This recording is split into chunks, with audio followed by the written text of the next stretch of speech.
Welcome to Fat Man. I'm Batman. I'm Kevin Smith. Okay, man. Like if my life was a magazine, like Entertainment Weekly, or all right, fuck that. That's old school. Kids are like, magazine. What the fuck? If my life was BuzzFeed, there you go. Kids are back on board. I would boil my life down to like the 50 greatest things that ever fucking happened to me professionally and stuff. 50 greatest moments of my life. Like I can't separate my personal from my professional. My personal life is my professional life and vice versa. So I can't just go like 50 greatest moments of my career, just 50 greatest moments of my life. If I had to organize one of those lists, there is a moment on that list that I share with this week's guest. Man, many, many years ago, we made this picture called Zach and Miri Make a Porno. And it was a fun flick, man. But boy, oh boy, I got fucked at the box office a little bit. It made $30 million, and that's pretty, nothing to sneeze at. But it was a Seth Rogen movie. Probably should have and could have done better and stuff. But I've been saying that for years, and I should probably stop saying that because nobody fucking remembers the box office but me. But it's always a part of the story. So in any event, we made this flick. There's a scene in that movie which I consider to be one of the most perfect things that ever put on celluloid that I had anything to do with. And it's not even something that I had much to do with other than put some players in place, suggest some dialogue, stand back, and fucking shoot. There's a moment in Zach and Miri, and probably it's one of the moments that, if not the favorite moment of everybody, it seems to be a scene that saves a movie for some people and whatnot, but to me, it's fucking huge highlight because it makes, still to this day, makes me fucking laugh, is the introduction of Brandon St. Randy and the bait and switch with Bobby Long. The whole reunion sequence in Zach and Miri, man, like, is, to me, pitch perfect. And, granted, I'm fucking biased because I made it and stuff, but I don't think that's pitch perfect because of anything I did. Everybody's firing on all cylinders, man, cast wise and stuff. But once you get into the Brandon St. Randy and Bobby Long scene, man, it is comic. It's sublimely comic. And again, I wrote some words on a page that they're not all represented in the film because the players brought something to it, man. You get some magic chemistry going. Sometimes you get very fucking lucky. That role, ironically enough, was originally supposed to be played by Ben Affleck. Ben Affleck was like, I'm not coming all the way to Pittsburgh to be in your fucking porno. I think it was the first movie of mine that he wasn't in, like of all the flicks in a row from Mallrats forward. I think Zach and Miri was the first time he could do it. And, I remember Scott Mosier being like, what are you going to do? And I was like, I don't know. We got to fucking find out. We got to figure what to do. What do we go to next? And the person we went to next said yes. And it was fucking perfect because when that guy got to fucking set and worked with the other guy, magic was born, man. And it was crazy. It was like these two cats had worked together before it was such great chemistry. It was a fearless performance, and it's fucking one of the funniest moments in the movie. We were just talking right before the show began, and he was giving credit to the other guy, which is a very kind thing to do as an actor. And the other guy, believe me, is no fucking slouch. The other guy was Justin Long. But that scene don't fucking sing unless Brandon Routh is Bobby Long. Like, you go through the whole meeting of Bobby Long and Miri and stuff, and it's the bait and switch of like, oh, he's the stud, and then he turns out he's been with Brandon St. Randy. But it's the normalcy of their relationship. The fucking same arguments they appear to be having like 1,000 times that they're having at this fucking reunion. And watching them like melt down and then kind of go back together, watching you handle your lover who you had just met that day on set was fucking pitch perfect. Now, very few people, I'm going to draw you a fucking weird Venn diagram right here. Very few people in the world have played more than one superhero. Ben Affleck is one of them. He played Superman, kinda. Played Superman, which technically I guess counts. But then now he's playing Batman. He also played Daredevil. So he's done it a few times. But if you count the two big movie ones, he's played two, Daredevil and Batman, two big movie heroes. Superman 1 is backdoor. You can't count that. You know what I'm saying? He's playing, George Reeves? So, sometimes you had to put the Superman suit, but he technically wasn't playing Superman. Very few people in this world, my point is, get to play two superheroes. Usually you do it once and people are like, you're done, fuck off and stuff. Some people are so fucking talented, they come back and like do it again. Now, Brandon has the build, obviously, of a fucking superhero, and he looks like fucking Superman, and he played Superman. So we know for a fact that like he's got the look and stuff. But it's as pitch perfect as that role was for him.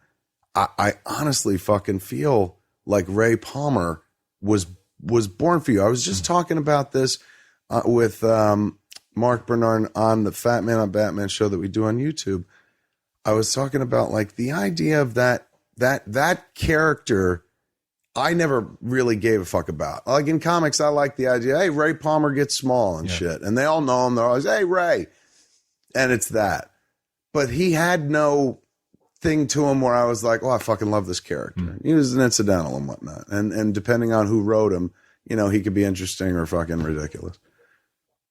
They made that character something special in the show, and then they fucking doubled down on the special once they cast you as it, because you get to use every fucking muscle.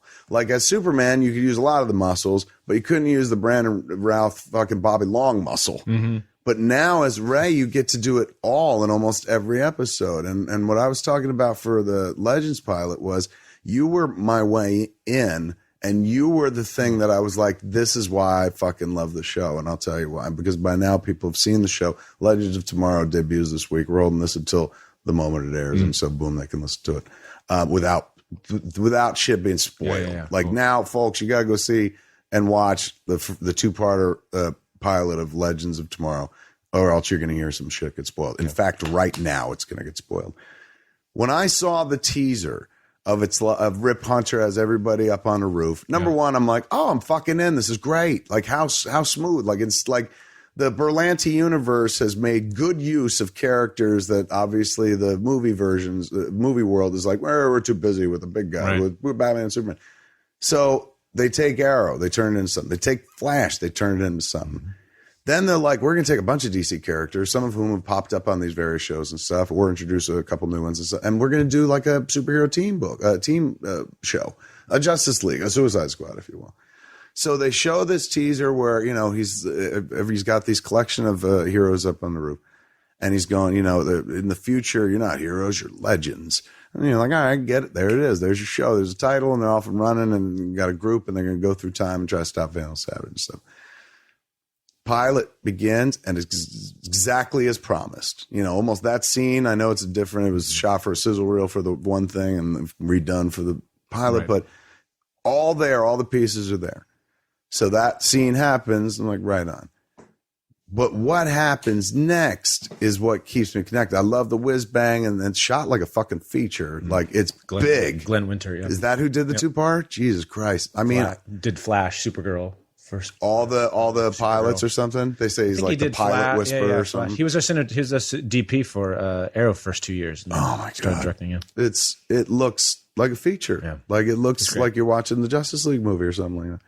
So what happens though is Ray Palmer, and I'm telling you, it's not just like your fucking performance is pitch perfect, brilliant with that character. Oh, thank you. I love Ray Palmer because of what you bring to it, like the goddamn fucking sweetness to everything this poor son of a bitch who Martin Stein can't fucking recall to save his life.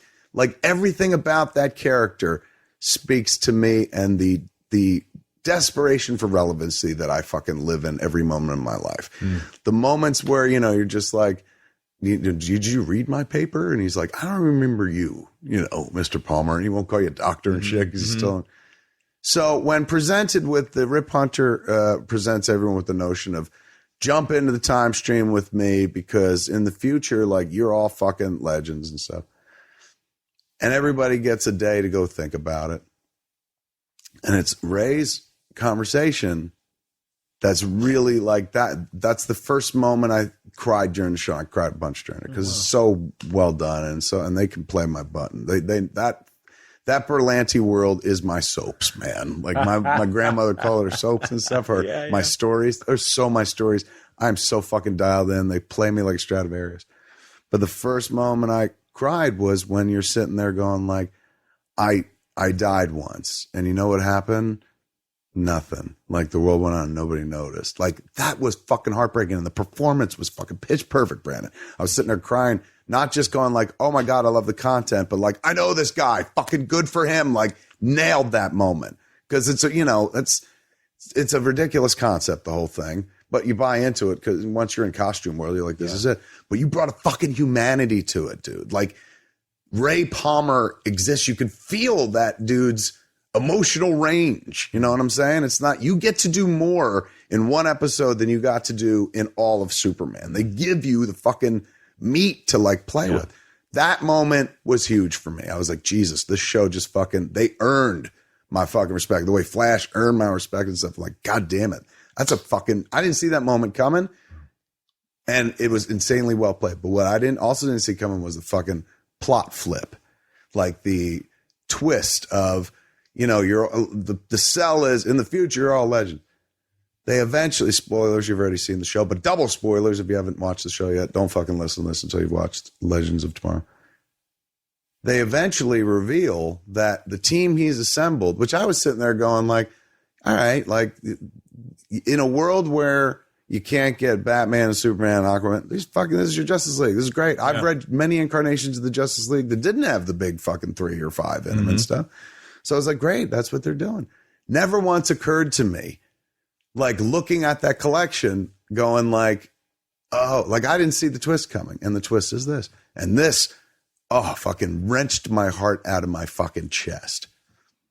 When he's like, they confront Rip Hunter, and Rip Hunter's like, I'm not sent by the fucking time council. I came by myself from Rogue Renegade. That's why this dude Kronos is coming after us, which is an Atom villain, which right away I was like, this is dope. But he tells them that like the reason he reached out to all of them is because their deaths have no significance in the time stream. It is heartbreaking and a gut punch and such good writing. I didn't see it fucking coming. I was sitting there going like, awesome. Oh my God, like they're not the first choice. They're the fucking only choice because every one of them dies. Nobody gives a fuck. And suddenly you have like the Suicide Squad to some degree with the Justice League. But it's the emotional beat of how it's played out, man. It's just so fucking splendid. Like, you nailed it, dude. You nailed it so much so that after fucking that first hour, like now you're right up there with Flash. Like Adam and Flash are right there for me. I've never really gotten into the Arrow thing, but you fucking took a character I didn't give a shit about and popped him up into the like top 10 territory because you made it something. Like there's a soul to that fucking character. And because of that, man, like you could tell they love playing with you over there. Yeah. Like they're like, fuck, he fits so well. Not just like, hey, he looks like a fucking superhero and shit. But dude, you got fucking charm to spare. You know what I'm saying? Like crazy charm to spare in real life. And it just comes through every fucking frame. Like you love Ray Palmer. I do. Yeah, you do. I do. The audience does. Yeah. We all do. It's just like you're rooting for this fucking hapless fool and shit like that. It's so perfect, dude. Like I loved the other, because I was a Flash guy, so I got to the Arrow stuff by way of the crossovers and stuff. But like the fact that they were like, oh, we're gonna put him in this team, I was like, well, that makes sense. They built a little universe and stuff. You're their fucking secret weapon. You and Garber, man. I'm telling you, everybody's great in the show. Don't get me wrong, but you have so much fucking soul and charm in that character. It's real. Like I hate to say it because you are fucking acting as a performance, but it's you. Like you love that guy like you love you in real life. You're like a sweet fucking dude who can be funny, charming, chatty and shit like that. But I'm telling you, that moment hit me fucking hard. That's my fucking fear. Like you went through this entire life and at the end of it, people were like, who? Mm-hmm. Like it was encapsulated with that character. And like we talked about it on the video version of the show, me and Mark, at the end of the day, like Ray's big thing, it sounds so on the nose and stupid, but Ray's big thing is like he's terrified of being small. But that's what Ray does. Yeah. He gets fucking small. So that resonated with me in a big way, man. And just that honestly, like that show works If they ripped that out and it was just, look at a whiz bang, works on that level alone. But Berlanti, Kreisberg, these fuckers, they can't just make something that's like, it can't just execute. They gotta elevate. Yeah. And you were their elevation. Oh, wow. You know, and again, I ain't taking anything away. Everybody's wonderful in the pilot. But that was the edge, dude. That's what fucking puts them over the top. It's, you know, and it's a total ensemble piece, as folks have seen. Yeah.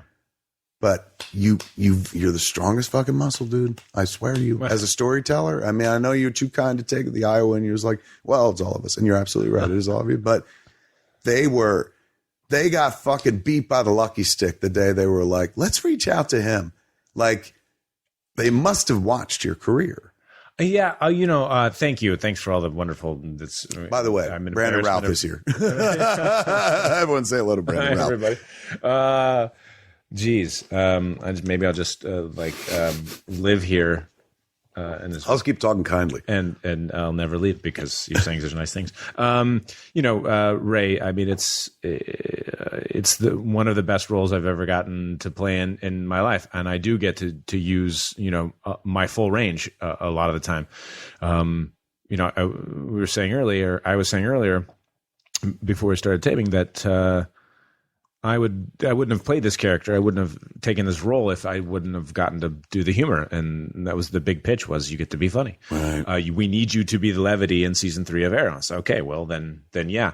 And originally, could you imagine, you're like, wait a second, are you calling me to be the comic relief? Yeah, no. And which is where I have been working to position myself for years now, it seems, bit by bit by bit. And out of the blue comes, a large part of that. I give you props back is Kevin Smith, out of the blue, I get this phone call that I would read this. I was like, are you serious? Wow. Okay. I'm telling you, dude, you crush. Like, people, whenever they talk about that movie, that's what they talk about. And I was telling Brandon before we started, like, Justin Long to this day is like, please, dude, like, you're making any fucking movie now. You made a movie where I'm a walrus. Like, please make the Brandon St. Rand and Bobby Long road movie. And I'm like, that would mean going back to work with the Weinstein brothers, but I would do it for that reason, because that was so fucking funny. You could totally make an inexpensive version of the bickering couple movie. But yeah, that Scott Pilgrim, you're funny. You could pull off funny. And, commonly in this business, when somebody is fucking easy to look at and looks like a fucking Greek god, they're like, put him in this thing. Yeah. And you can easily do that, but your fucking greatest strength is in being able to play the charm and the gee shucks or the fucking the laughs. Like, I'm telling you, that character is fucking lovable, dude. They could spin him off into his own fucking thing, but like, you're safe as a kitten with all that crew, you know what I'm saying? And having it as an ensemble behind. Yeah, no, and I like it as an ensemble. It's look, the way it is, we're working more than I think we all thought we were going to, because I think so. Because it's an ensemble show. It's like, well, y'all got to be in the show because that's what the show's about. And we're like, oh, it's an ensemble, so I'll have work 3-4 days a week maybe. It's like, no, 6 days, 7 days. I would imagine, looking at it, as like, of, oh my god. As of right now, we got to set up the show, and maybe seasons to come, if we're blessed to have them, will be separate, going smaller episode work anyway, whatever. But it is everybody, there's a lot of moving parts. Like, that was the thing one of the things I was most impressed about on a production angle, watching the thing. I was like, Jesus Christ, like, you are committing every week to balancing 7 to 10 storylines. And you got to do it because you got to serve every cast member and the story as well. And I think it's done really well, to the frustration of actors at some times, because we have smaller scenes. Our scenes are on the small side. We have big roles in each episode, but the dialogue is often very swift, and it moves the story. And so the character moments are there. They're just like intensely packed in. There aren't like long scenes that you can languish on like I could in Arrow even. So that's a little bit. You have to learn that's a little to bit play frustrating. that. Yeah. This is the type of the job that we're doing. That's the show we're doing. Totally. And then the off season we go do the other stuff. But at the same time, I have had some nice dramatic moments too. There's in episode 3, there's a nice scene with Stein and I, where finally we come to an understanding of our past, and throughout the show, throughout the couple episodes that we're on episode 10 now, where I get some. Is that you guys are on 10 already? Yeah, some nice stuff to do. But I So mean, wait a second. If it starts airing this, how many are they doing? 16. Jesus, so there's 6 more. So we're starting to watch it, and you still have 6 more to make? 5, 6 more? That's pretty much how I think it's the same with Arrow. I mean, Really? we're basically on the same schedule episode count as Arrow and Flash now. All right, We started in September. Before we jump back into this, and we'll talk all about Legends tomorrow, how does it start? Go back to Iowa. Take us there. When do you go, oh, I want to do this. I want to be in stuff. Well, my parents are both musicians. Are they really? Yeah. They do other things, but they met back in the 70s. My dad's a drummer, jazz drummer, and my mom's a singer. Excuse me. And they met in the Des Moines Big Band playing back in the 70s. My dad was the drummer, and then my mom was the new singer that came in to try out for the band. And, a couple months later, love set in. So I came up from a family of performers basically, and did all that, church choir, and then choir and swing choir, band, jazz band. I played the trumpet. I played the piano. I sang and did song and dance, man. Yeah. I mean, kind of, I'm not much of a dancer now, but if you teach me the steps, I can learn it. Musical theater, and theater in high school. And that's I loved that. And the first role I ever did in a play I did was a silly play called Hide and Shriek.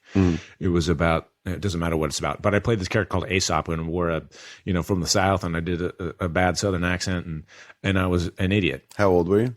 15. Okay. 16.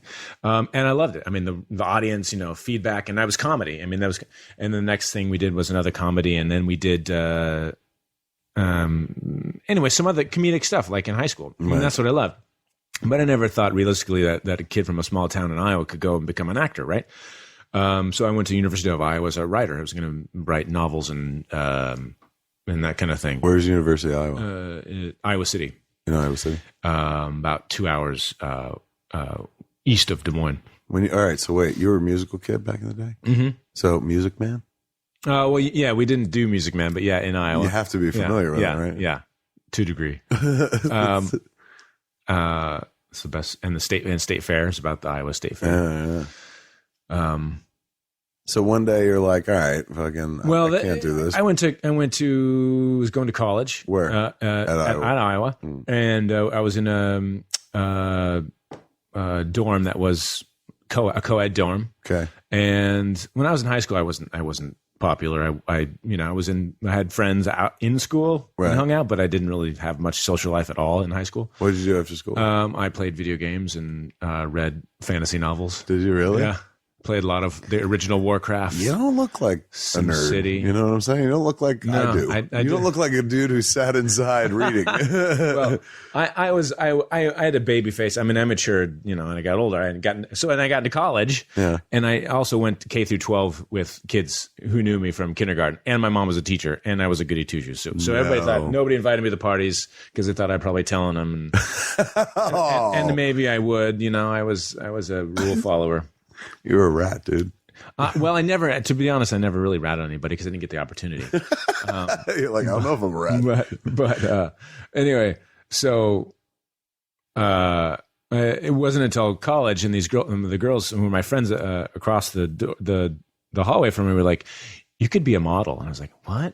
But they kept saying, I was like, okay. And I was getting attention from girls. I was like, okay. So at home, that never happened just because you're surrounded by the same people your whole life. Exactly. Well, there were girls that were my friends that wanted to date me, but I wasn't into them. They were my friends. And they were also never like, you should be a fucking model. Exactly. Dude. Yeah. The girls that I liked in high school, I was too nervous to talk to because they were the prettier girls. And anyway. So the college girls tell you to model and you're like, fuck yeah, I'm gonna I was like, okay. They kept saying, I was like, fine. And then somebody, I found out about this agency through another friend, and I was like, well, check it out. Maybe I can make some money just in making some, in college, doing local commercials and whatever, and print work. And then anyway, they were like, oh my God, you got to go to New York to this thing called IMTA, which consequently is the same thing that I think Ashton Kutcher did. And also, seriously blanking on his name. What is IMTA? IMTA is International Model and Talent Association. Really? It's a big essentially, it's a big cattle call. You pay money to go to this thing, and there are agents, modeling agents, and talent agents, and most of the people who go there probably shouldn't have been sold a bill of goods, Right. to make it there. But it was legit. I mean, the people that are there are really agents and managers. And I met my first manager, and he was like, Jeff Maroney. And Jeff was like, yeah, you're a little green, but you look like Christopher Reeve. Anybody ever tell you look like Christopher Reeve? And I was like, no. Did anyone ever tell you? No, that was the first time anybody ever mentioned him to me. It's like, if there's ever a Superman movie, we're gonna get you in on it. How many years before that was it? This was in '99, so this was 7 years. Oh my God, dude. Well, actually, less than that. It was actually like 5 years before the original auditioning and stuff. So. That dude should play the lottery, pick numbers. Yeah. Well, unfortunately, they dropped me before that happened. Really? Yeah, like a year and a half before. He had to feel like They gave up the faith. fuck. They gave up the faith. I thank them so much for the opportunity. They were my start though. Yeah. So then I moved. So I had family in Downey. Is that out here? Downey, yeah. Down on the way to Long Beach. Okay. And so I stayed in my great aunt and uncle's house for 6 months, and I commuted into LA for acting class. And Where'd you take classes? Dennis LaValle, Was it who's useful? still there. Dennis LaValle Acting Studio. He's in the Valley. He's awesome. Check him out. Yeah, he was great. And the agents, the manager paid. They paid for my. Is that how it works? Not usually. Right. They were really great. I got one-on-one for every audition. I paid for the classes, Right. but one-on-one before an audition, they covered it. And how was amazing. that? Because you've been acting your whole life. What was it like to then have it? Acting. I mean, I was theater acting. Right? Right. It's so much different. I didn't know anything from. I was so big and over the top. And I remember the moment. I was working on an audition with Dennis right before going in, and it just like clicked on me. It's like, oh, listening. Oh, it's real. It's like I'm just talking to you. Right. And I was like, oh my God, how did I not, this whole time, this 6 months I've been doing this, I didn't realize that I was like I was acting. I wasn't really just having a conversation with somebody, which is what you got to get to that basis first. That to me, I think, is the secret of memorization. It's like there are definitely words to commit, but you just trust the moment, because as long as the person in the scene, as long as your cue line is there, like you can follow a conversation.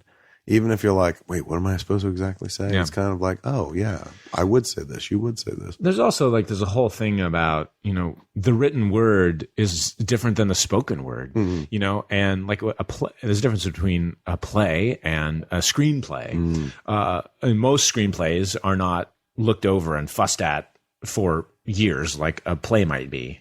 Maybe that's not the truth of play, but a play is the words are the thing. Yeah. In a movie, it's like the words are important, but it's mostly is as important as what the actor's doing, right? Yeah, the actor's got to bring something to it. Otherwise, and, it's like, what's the point? And sometimes you write things like, sounds like a great line, but then we say it like it doesn't make sense and it doesn't come across. Right. So, I mean, one of my biggest victories for me as an actor is to go like, hey, to talk to every director or especially with movies, like go into like, hey, or the writer, how fussy are you about sticking to the dialogue? Because sometimes it's easier to make it more me. Maybe it's a cheat. I don't care if I can make it be more real, and it doesn't matter.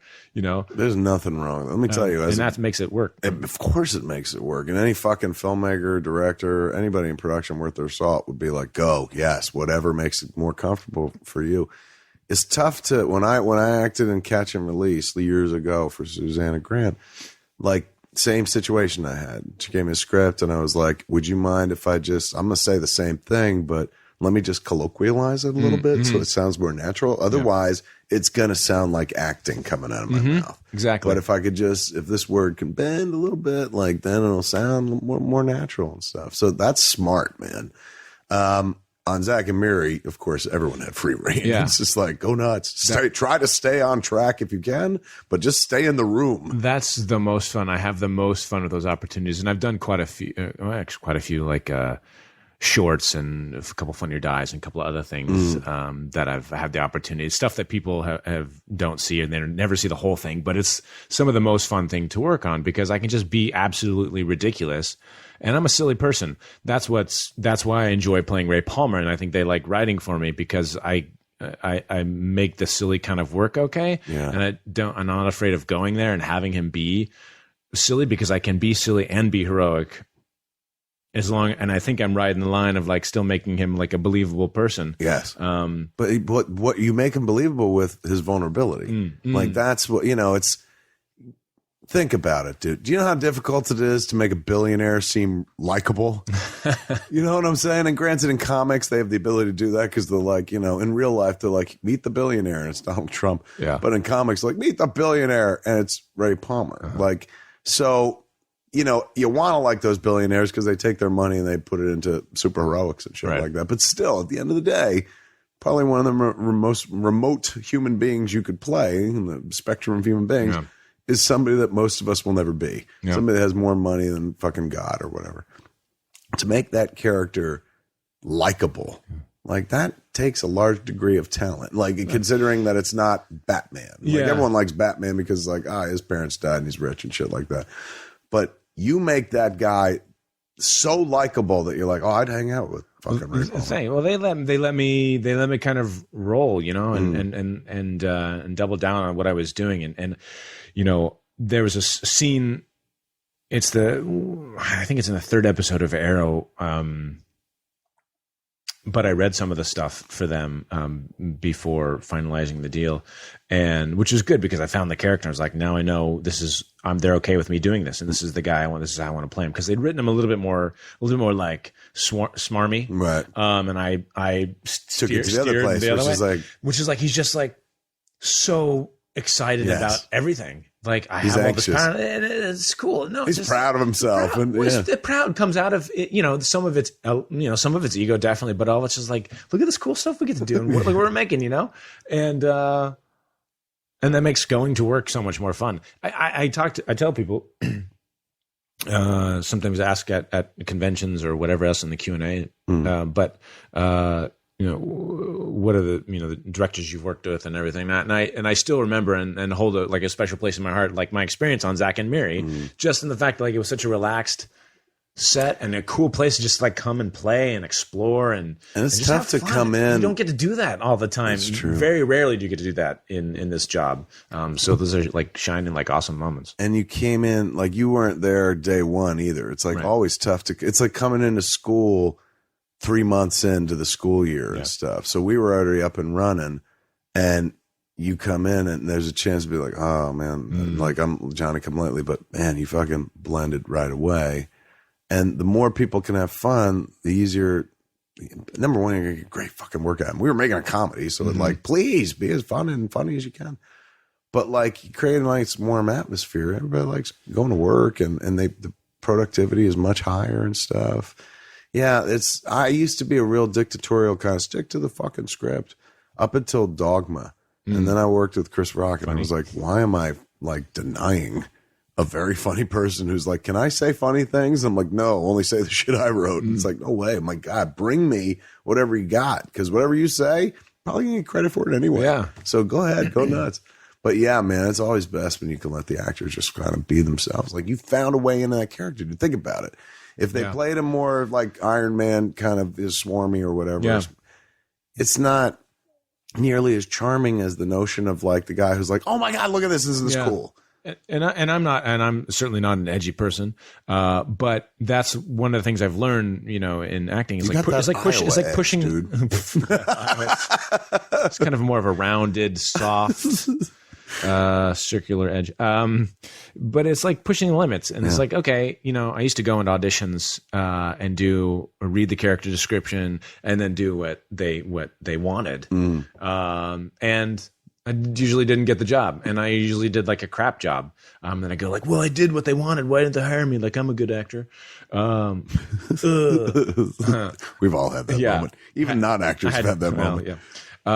But it's like, you got to do you. Yeah. You got to do how does this best feel on me? How does this character look? How do I do this character best? And what can I bring to me or any situation in life? I mean, you can put it in life too, but like, you got to bring some of you if you're trying to give somebody what you think they want. It's never a full person. And in doing that, like you define the character and you probably in doing you, like you got yourself fucking another job. You know what I'm saying? Like, they're like, hey, this is great. We're doing this here in this world. But they like you so much and they like what you did with that character that they're like, we're going to put you in this show. We're going to like, it's only going to keep going, dude. Take me back to, so you're a model. They pick you up. Right. Are you still going to school? Or just stop so I went, the IMTA thing was in July. So I was done with school. And I did that. And then, so I spent like the next 2 weeks after that. First of all, I went to New York, which just blew my mind. You'd never been? Never been. I mean, at that time, I was just like, I'm going to move to New York. It's amazing. Blew my mind. But I was asked to go to Los Angeles. It's a place you want to be for an actor. And I didn't. The modeling thing was like, it's interesting, but I don't really want to do that. If I'm going to do this, I'm going to be an actor. Right. So I just made the tough decision to drop out of school, which was really challenging. I loved going to school and moved out to give it a shot for 3 months. And I booked my second audition, which was like 5 words. It was all about how I looked. On a sitcom for ABC. What was it? It was called Odd Man Out. I remember that show. With Eric Von Detten was the lead, and the mom was. It's late. I'm blanking on everybody's name, but I said 5 words. But it was a live studio audience. Comedy is like, this is it. Like this is like I was hooked. Right after that, and it's kind of like doing like theater, doing shows and totally stuff. Instant feedback in terms of you say something funny. Like drama, you can't gauge your impact on a room. You'll get silence and you're like, well, that's good. Yeah. But like, how did it play with everybody? You'll never really know. Do some comedy, dude. You'll know in fucking heartbeat whether you're doing it right or not. Yeah. And nothing, I don't care. Like I've not done many drugs in this life. Weed is about it. I don't even know if I consider that a drug, but I've had friends who've done heroin, cocaine, and all the horrible things. I don't think there's a drug in this world nearly as powerful as when you feel strangers en masse laugh with / at you. There's no greater rush. You're just like, this is what I want every moment of every day. Like this, it fuels you. Like there's nothing quite like it. It's very fucking singular. I could see whereas that would be like, I'm in, I'm here. Yeah. Well, and that, you're talking about just making people laugh, strangers, and then crew. Like, so I love, just throwing in ad libs at the end of scenes when the camera's still on you. Yeah. Totally break and do something silly or just to make the crew laugh. Cause it is making people laugh as magic. And I love, skipping way ahead, but the opportunity I had to do the show Partners was great. The 13 episodes we did of that sitcom, I would, in a heartbeat, I would go back to doing a really great, really witty, smart, funny sitcom as well. But I get to do it in a different way and get to be funny and be silly in the show. And blast shit with lasers and that's pretty cool too. Yeah, that was very Save cool. the day. So the second audition you had, you booked? Yeah. The first, so we were like, "Oh my god, I got this." Yeah, I think my first audition was for Hang Time. Really? Yeah, the basketball show on Saturday mornings, and it was at NBC. And you're like, I definitely will get this. I'm fucking tall. So I'm like, so how I should play basketball, like act like I'm playing basketball during the scene because it's a basketball scene, right? I must have been so silly going in for that audition. But I remember it was on Bob Hope when NBC used to be over there. Yeah. And then I got Gilmore Girls. I booked an episode of Gilmore Girls within the next 2 months. Jesus, dude, like you like, see what I'm saying? Like talent fucking out. Yeah. Man. Like you went to work quick. Yeah. I mean, I had something, and I think part of it was my look. Obviously it was a huge thing. Part of it, cause I wasn't fantastic, but I did okay, for that. I had one episode of that, which was just like my first real experience on a set. Right. That's your summer camp. Yeah. And that was at Warner Brothers. And then I booked Undressed. Oh my God. How MTV weird. It was Undressed. Warner Brothers. Did they shoot at Warner Brothers? Yeah. Mm-hmm. The backlot. I've been past the backlot many times. That was hysterical. All right. So what was the one after that? I'm sorry. MTV's Undressed. And so how long did you do that? That was, I did 5 episodes. So some people did it was like a college soap opera. Yeah. Risque soap opera on MTV. My character's on for five episodes, Wade. And that was, that was good experience. That was just kind of like no pressure experience.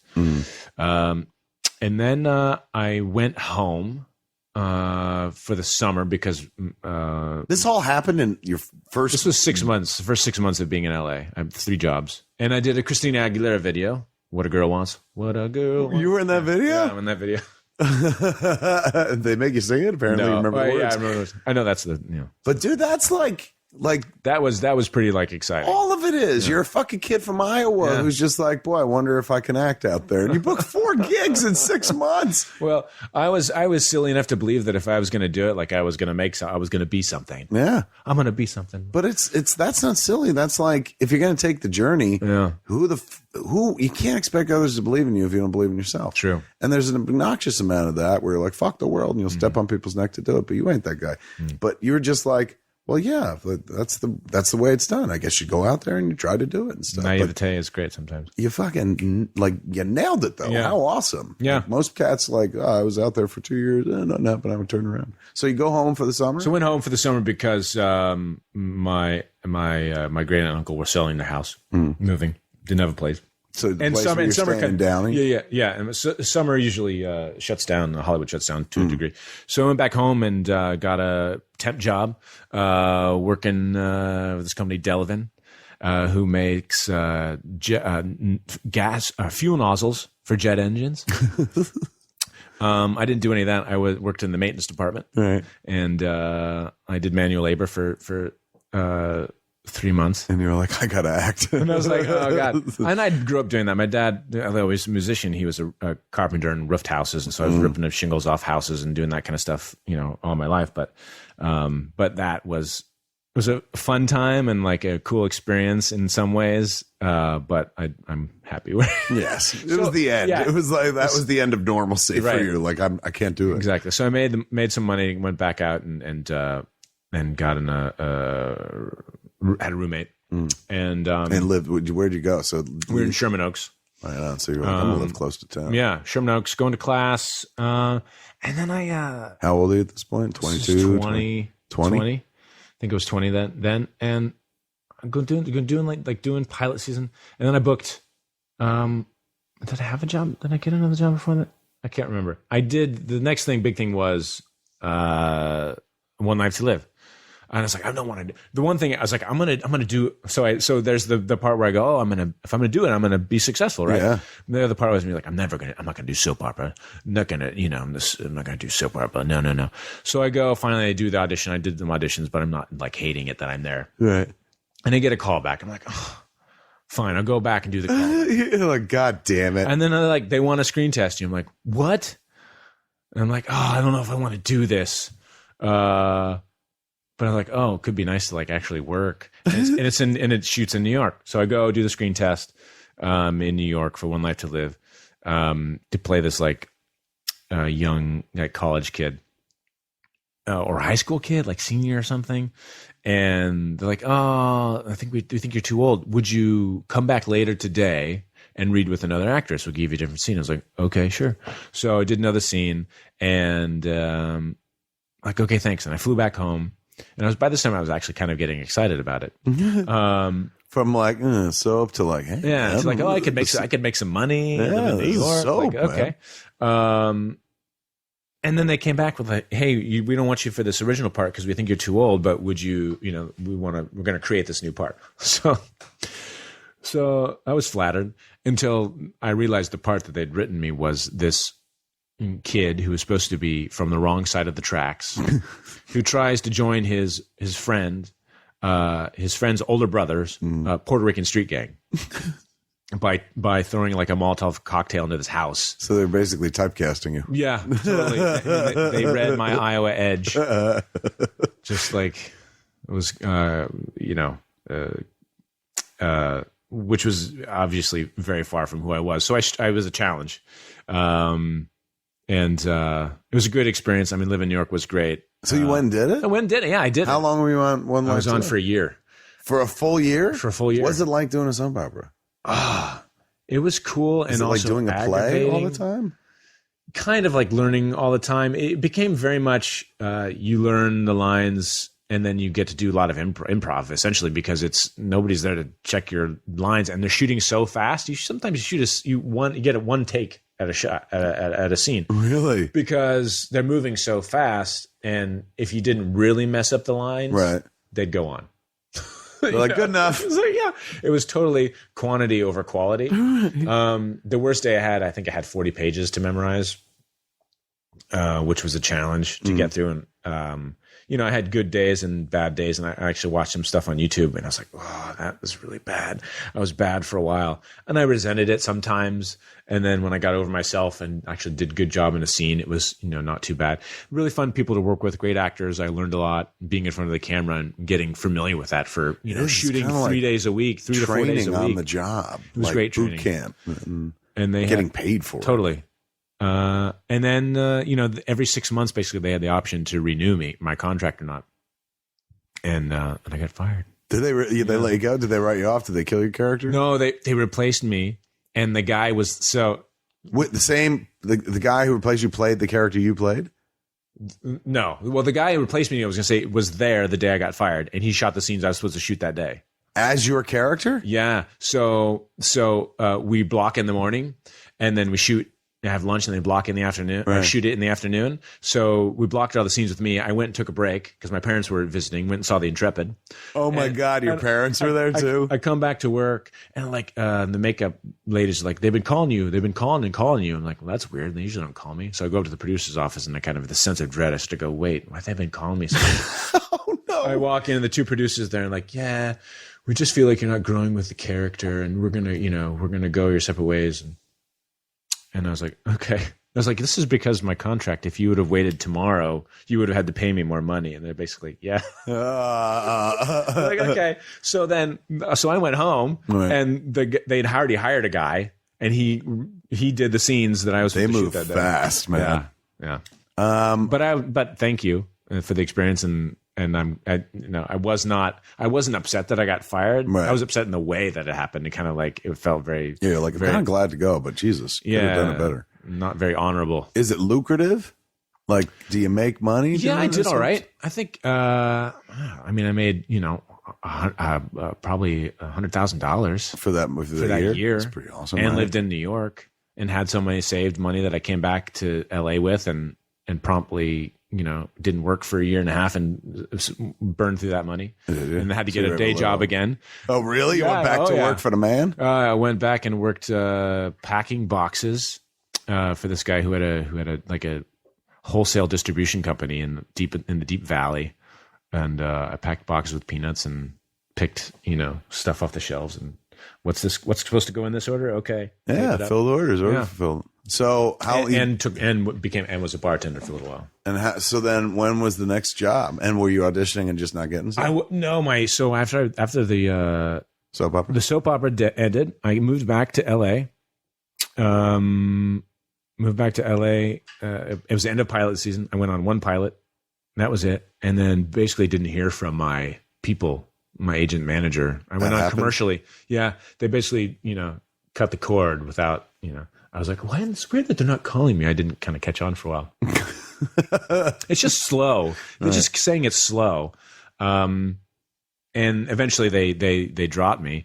But an assistant at my old manager was becoming an agent. And thanks to him, he said, why don't you come over and have a meeting over here at KSA? And I went over and had a meeting with them. They were lovely. And then I signed with them. And that's when things started to pick up again. But there was about 2 months where I had no reputation, representation. I had probably not a great reputation either, which is why you're that boy they fired off One Life to Live. They've never fired anyone from a soap opera, but that's not.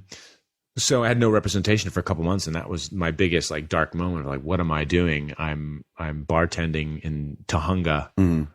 Driving an hour and a half to go to this weird bartending job at this steakhouse and packing boxes, 5 days a week. That's a long dark night of the soul where I might as well go back to Iowa. Yeah, am I done? Anyway, so that happened. And then they set me up with my manager, my now managers, present managers. And then I booked 3 jobs in a row.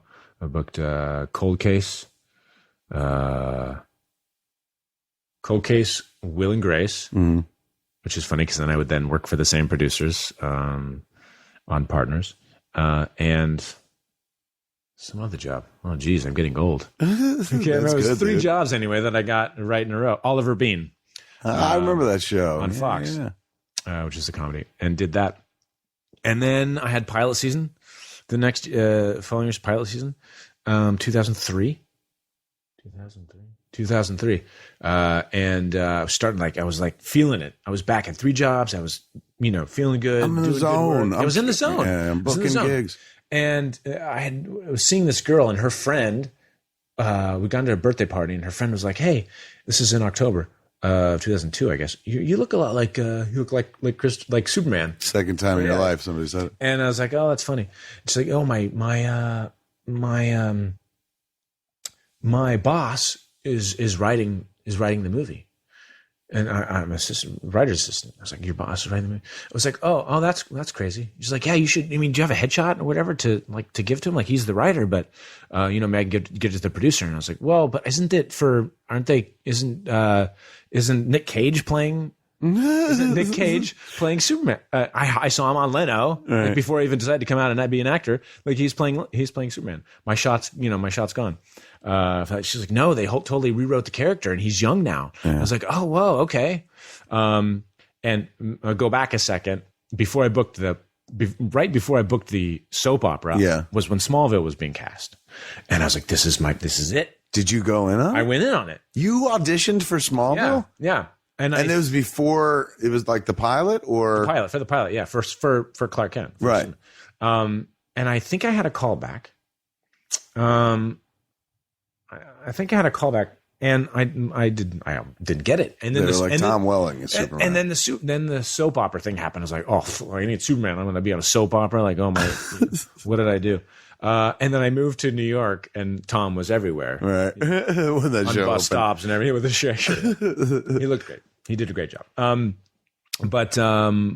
So anyway, then the Superman film thing is like, well, but they're making the movie, until this lovely woman said, actually they're not. They're changing their character age. And it's like, oh, okay, crazy. So obviously the writer was J.J. Abrams. My God. So it's that version of the Superman that Mick G was going to be working on? Mm-hmm.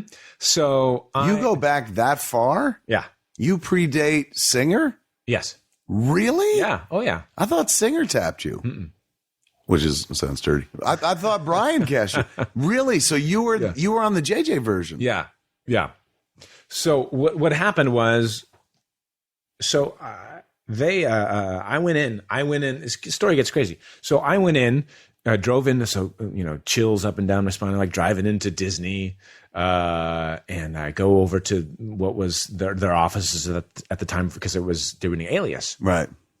It's even more funny. On ABC. Only even more funny because of Victor Garber as well. Oh my God. What a small fucking world. The new part of it. Although the more you work, the more you get connected to people, so it doesn't become that small of a world. Everybody's Kevin Bacon. Yeah, you've had enough jobs. Exactly. So I went in, and I was like, "Oh, I'm in the Alias office," and gave her my headshot. And John Peters was, of course, the producer who she was going to give my headshot to. So,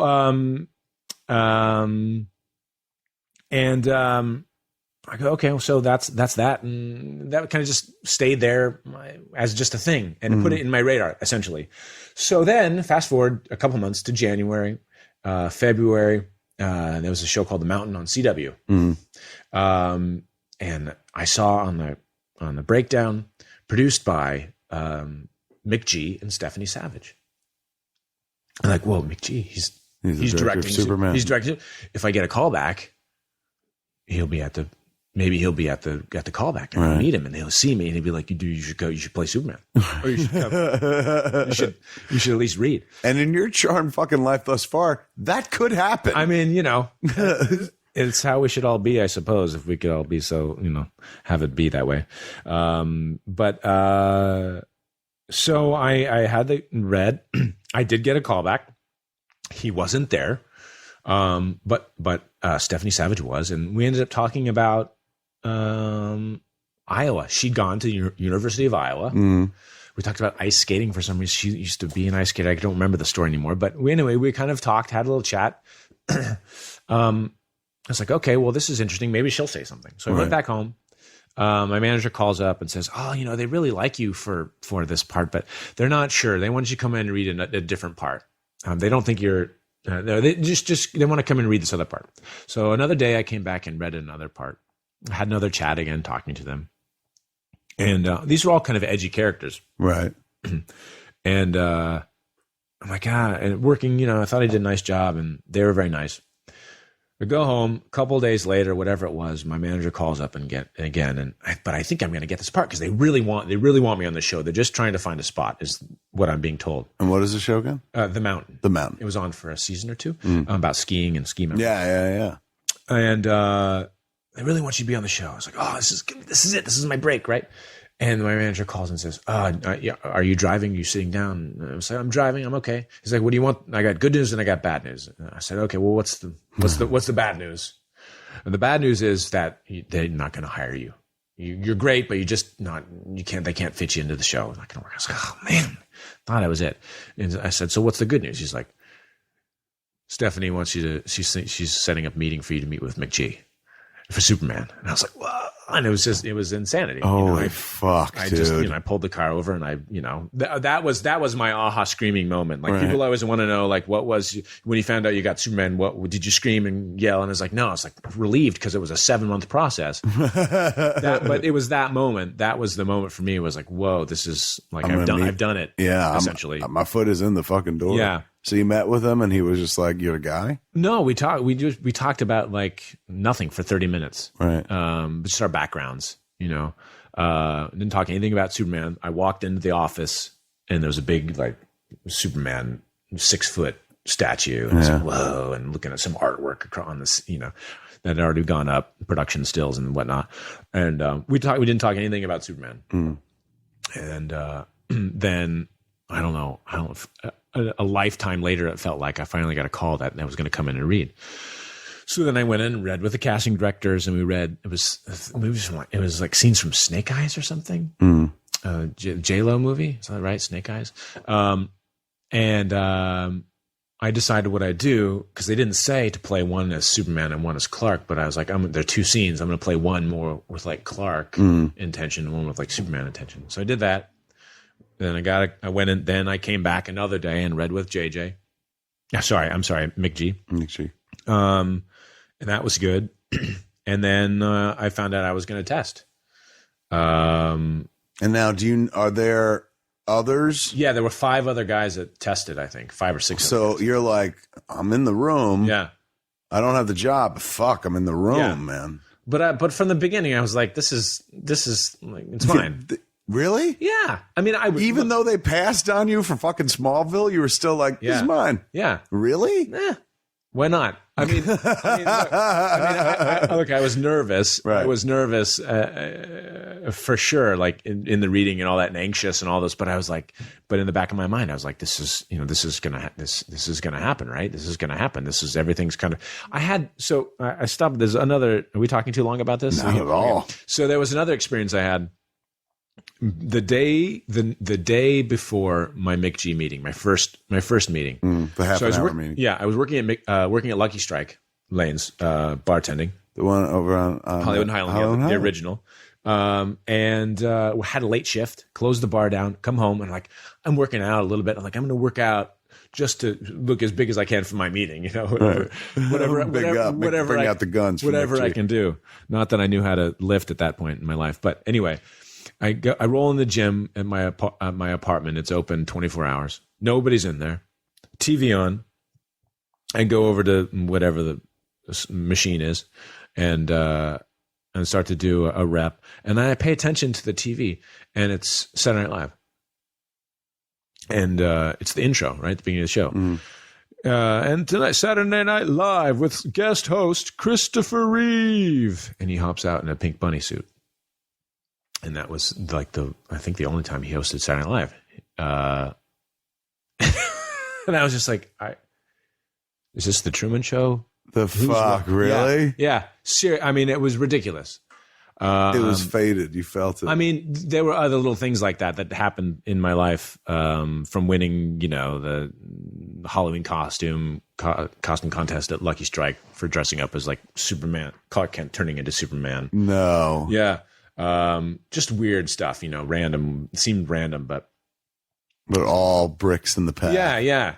Looking back. So anyway, then fast forwarding back to the test, it was me and 6 other guys, and I didn't see any of the other ones. The crazy thing was, during that one, it was Stan Winston's team had been making the suit, early versions of the suit at that time, so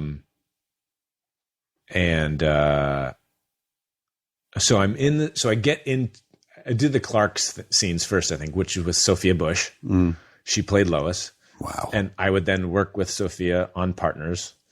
And also did a movie with her, a romantic comedy with her, which is just bizarre. And I'm sitting in the suit and nobody's around. It was like a foam latex, like kind of puffy thing. And I'm in the green room, just kind of waiting for the other guy to do his screen test. And I pick up a newspaper and I sit down, and I'm sitting in the seat, just kind of reading this newspaper, going in the Superman suit, going, "This is the most surreal thing I've ever experienced." What was the screen test like? Oh man, it was a big deal, Effects, or is just you standing? No lighting effects, Right. I think they might have added. I don't think they really added any effects in the when they put the edit. So they didn't like jump in the flying gear. No flying. It was all about the pieces. There was a big aspect of the script that was out finding these pieces of the family crest of thing, and it was a very angry scene with talking to the bad guy. Was it Zod? Did they use that? I can't remember if it was Zod or not. If I remember the JJ version of the movie, that was where Krypton didn't die. Yeah. And it was on a ship. Yeah. And they came back and invaded Earth. Yeah. That's what it was kind of about. But it was intense. I mean, again, my Clark was better than my Superman. That's for sure. In your audition? Yeah, for sure. Hands down. I think in both situations. And then with Brian's, my screen test with singers. Really? Yeah. Same thing? You were just like, my Clark's strong. Yeah.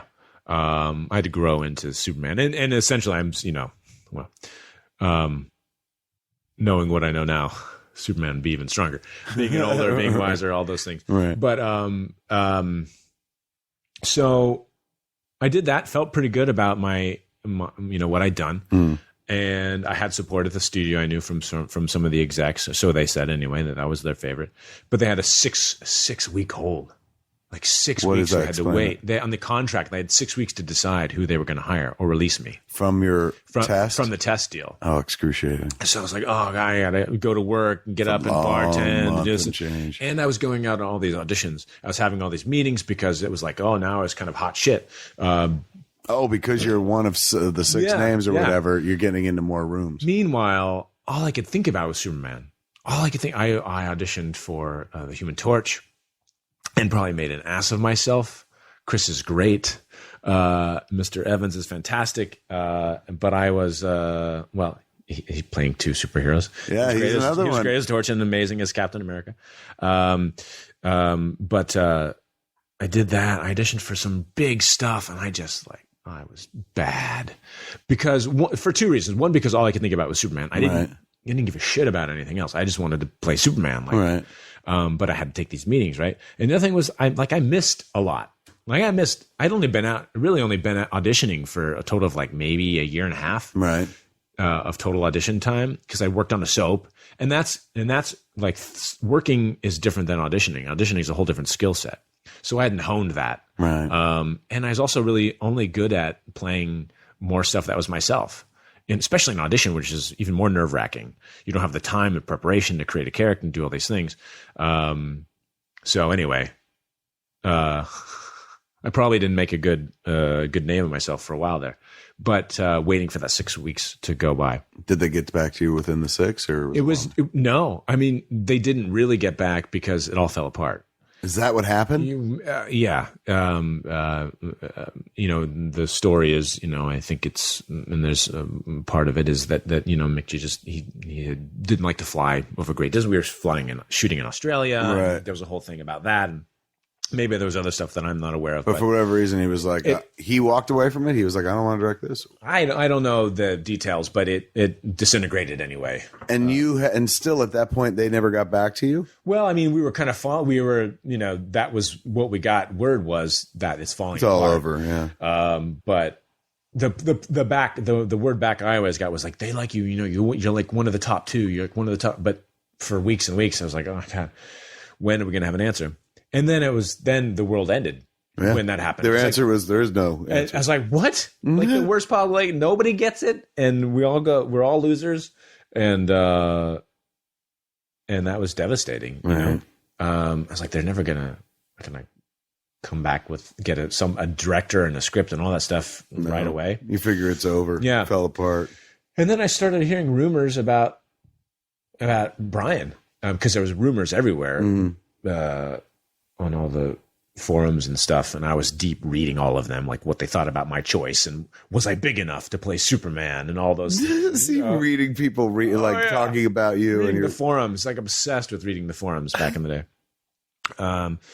before there was Twitter, and Instagram and Facebook, and then finally there was this like, oh, Bryan Singer's going to do the movie, and I was like, oh well, maybe they'll do the script quickly. I don't know. And they did. And then I was like, okay, well, they're going to call me in, right? I mean, because I was already involved once. Yeah. I mean, they saw my screen test, right? They didn't decide. They're going to choose from the guys, right? I'm going to at least have a meeting. And just like crickets, like they said, they're taking their time doing whatever was the feedback we got. It may happen, but not yet. Meanwhile, there's all these articles. They're casting the Globe. They're auditioning in Ireland, in Australia, in China for a Superman. They're like, I'm right here. Please, you have my tape. Exactly. And then finally, after weeks of this, I get a call from my agent on Friday the 13th at like 10 a.m. And I'm having this massive, excruciating migraine headache. And she called, and I said, "Hello." She's like, "Hey, Brandon, Bryan Singer wants to meet with you like today. He's leaving to Australia in like a few hours." Like, oh, God, I can't drive. It's like, can he push like 3 hours? Call back. Yes, you can. So I take some Excedrin PM. It makes me go to sleep, and then I can kind of get rid of it. And, is that regularly migraine? That's what I would take when I had a migraine. And not so much anymore. I changed some like eating stuff around that's made life better. Really? They're eating food gave you a migraine? Yeah, certain food. Yeah, I can do that. So I got rid of the migraine amazingly. And I drive to the Starbucks Coffee Bean that's no longer there on Sunset Plaza. And had like a 3-hour meeting with Bryan Singer, mostly talking about Clark, talking about me, the movie, and in the middle of the phone call, in the middle of the meeting, he gets a call from Kevin Spacey's manager. Okay, and he's talking on the phone while he's talking. I can hear right across the table from me. Yeah, no, I think he's right here. I think this might be the guy. I'm talking to him right now, and I'm like, what the fuck are you just talking about? Like, I'm right here. He knows I can hear him. Right? I'm the guy. The guy is me. So that was just ridiculous. And then he says, so would you? I have to go to Australia. I have to go do location scouting. But would you? While I'm gone, would you come in and read with Roger, our casting director? And I was like, would I? No, I don't do that. I don't do that sort of thing. Yeah. I'm bigger than that. So yeah, I came in and read. And then when Brian was back in town, I came in and read with him these original scenes from the rooftop scene. And then the scene where Clark first meets Lois in Superman the movie, which is awesome. They give you those dialogue to do? Yeah, really? It was fun. That's cool. It was fun. But trying not to do it just like Chris did. Right. I'd actually like to see those tapes. Wow, that'd be something. They didn't wind up on DVDs. I don't think so. No, not that. The screen test pieces are, but not those original auditions. That'd be something to see. And was he talking to anybody else at this time, or is it just you? To my knowledge, no. It was just you. I've heard now that there might have been somebody else that they were talking to. But I was not aware of anybody. Neither were my people. At least they didn't tell me. So I had those meetings, and then I was like, I got a call that they wanted me to go. This is all in the month of August. I had a call that they wanted me to go to this place by Bob Hope Airport and in Burbank, and they want to take some pictures of my face. I was like, oh, okay, because they want to like see like the hair or something. Okay. Hair. I was like, okay, well that's okay. I guess that makes sense. So I go over there. It's a place called the Bat Shop. It's no longer there anymore, but it's where they made. It's a famous costume place where they made the original Bat suit, and they were making the Superman suit. So go there, and they kind of like comb my hair back off my face and slick it back, so they can see kind of what the Superman hair would be like. They were saying, right? It's like, okay, I don't know anything. Sure, do that, and then I have a screen test, and when I'm at the screen test, there's a guy following me around with a camera, like behind the scenes, and he's like, so, hey, Brandon, have you ever been to Australia? I'm like, no. Oh, you're gonna love it. You're gonna love it. I'm like, what do you mean I'm gonna love it? What do you know that I don't? I'm doing a screen test, and all these things, all these people are talking at me and looking at me like there's nobody else around. And I did the screen test with the lovely Carrie Russell. Really? Yeah, she played Lois. And I had Clark again. Clark was awesome and fun. And then, and I think this time we did original scenes. I think these were original scenes from these were scenes from the eventual movie. from the actual script. And then a Superman scene, and I had like a red. They didn't have like a red cape. It was more like a red sheet that they made that was for the Superman cape because they hadn't made any new suit or finished a suit. And I left that screen test just kind of mind blown because they all signs pointed to yes. Right. And actually it was after the screen test, Brian basically for like 2 hours, he's like, so you're my guy, but here's the thing, we have to other people have to sign off. Right. If it was up to me, you'd have the job already. Or can you do this? Are you ready to do this? It's going to be crazy and all this stuff. And basically saying, it's going to be a lot of scrutiny, all this stuff. Are you up for it? All right, can you do it? I was like, yeah, fuck yes. Yeah. Oh my God. Yes, please. And then it was like, we have to wait like a week and a half or something because people have to look at the tape. And it was another like terribly long time I had to wait. And meantime, I go into the production office and I see on the production office walls all over the place is this picture of my face manipped on this awesome pose of Superman, like floating in the air. Right. And that's what they'd taken the picture for. And they'd had it there for like a month. You're the guy. Me, the guy. Very much like the guy. But they just didn't confirm it for you. Yeah. So then I had a meeting with Alan Horn, like a week later or something. Very nice conversation. Yeah. He used to run Warner Bros. Back in the day. Very nice man. And again, he's the same thing. He's like, how now are you up to it? He's very much wanted to make sure my character was suitable for the character of Superman and all those things. He's like, you're not a racist, are you? Yeah. Like, no. All right, you can be Superman. Yeah, they had a checklist of things. And then I like another couple of days of waiting. Meanwhile, the news broke on Latino Review. That's where it got out? Yeah, that I had been cast. It was like on a Sunday, but I had to wait till Wednesday. Like Wednesday was the day they were going to officially give me the call. And so it was a rainy day on a Sunday, I remember.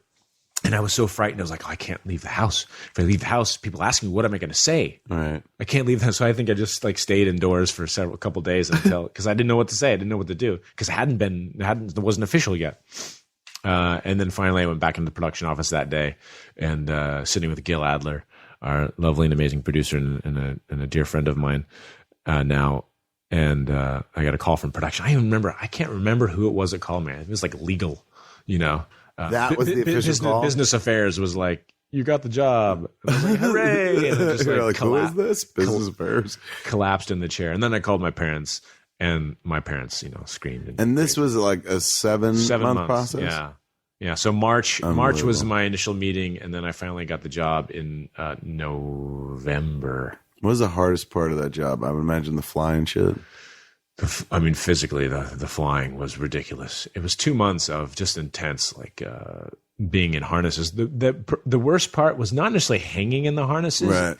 It was after hanging in the harness up and down for a couple hours, then going back to my dressing room, peeling off the suit and the harness, using the restroom, and being like all like hot and sweaty, and like then all cold because I was all hot and sweaty, right. And then putting it all back on, and then my body hurting from having been in the harness from weeks of that. And where's the harness? Under the suit? So there was 2 layers of the suit. There was like a mesh, like a bodysuit type thing, that had little stupid muscle padding on it. Some of it was helpful, right? Some of it was helpful. Other parts of it were like, why am I even wearing this on my arms? Right. A whole nother thing. You got pretty big guns. Let me use my guns. Exactly. And you could actually see, we did tests, you could actually see my musculature much better. Yeah. But I think for fear, I wasn't in the shape that I was when I started the movie. But where I got to by the time we started filming, I definitely could have not had a lot. You could have pulled off a lot of that stuff. I already spent, I'm sure, millions of dollars making it. So anyway, there was like, it was like tights, right? Like mesh, and the pieces of the muscle crap were like sticky, kind of sticky enough. They weren't sticky, but they would drag. Right. So then you put the blue on it, and it would drag on. So from raising my hand from my hip all the way up to above my head was like pulling like 10,000 rubber bands. Because it's that material. It was restricted, dragging and pulling against the stickiness of the thing. And you're supposed to put your hand up because there's a lot of this flying the whole job is putting my hand up. I mean, it was terribly uncomfortable. And then I have the harness, which is strapped to me, which is also then binding my shoulder. I still have like shoulder issues that I'm working through from that experience. Really? Yeah. But it's part of the job. Right. Part of the job. You gave your shoulder to be Superman. Yeah, right. Some people give their left nut. You just have to give your shoulder. Right. Better trade. Look, I don't have any fancy, factual, scientific information to back this up, but I'm relatively sure that building a website is about the toughest thing you'll ever do next to playing soccer. It's hell on earth, folks. And even if you know your way around coding, which, who are you? Goodwill Hunting? How do you know this shit? Creating something that looks good and works, that's a time-consuming affair, man. Whether it's for a business site, a portfolio, a restaurant, whatever else, in this day and age, you probably need one anyway, man. You need a website. Well, lucky for us, Squarespace makes it real easy to build beautiful websites without breaking your balls or sweating, anything like that. Squarespace provides simple, powerful, beautiful websites, man, that look professionally designed regardless of skill level. No coding required. You can be a total idiot. Walk in and suddenly build yourself a website. I've tried. It works. Not only does Squarespace provide you with intuitive and easy-to-use tools to create your website with, Squarespace also has state-of-the-art technology powering your site, man, to ensure security and stability. Let me tell you something. If the singularity happens, it ain't going to be because of the good folks at Squarespace. Their shit is locked down on tight, man. They know. And you know how you can trust Squarespace for your website needs? When millions of people and some of the most respected brands in the world trust them too, man. That's how you fucking know. Let me tell you about Squarespace. Ming Chen, human being, indispensable as a comic book man. But Ming Chen was the guy who I had to turn to back in the days, say, please build my website. I don't speak this funny coding language. I need help.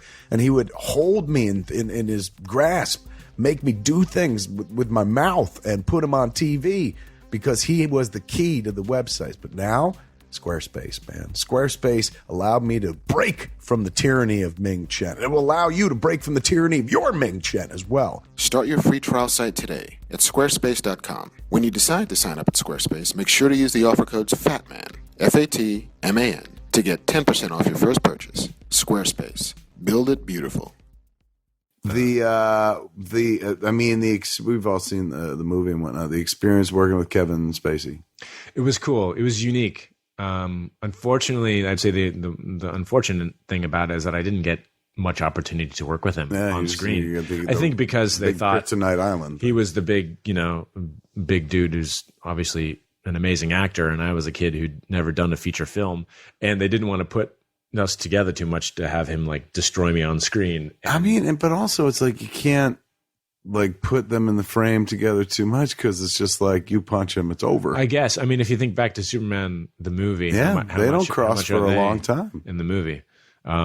But Kevin was great and very supportive of me while filming.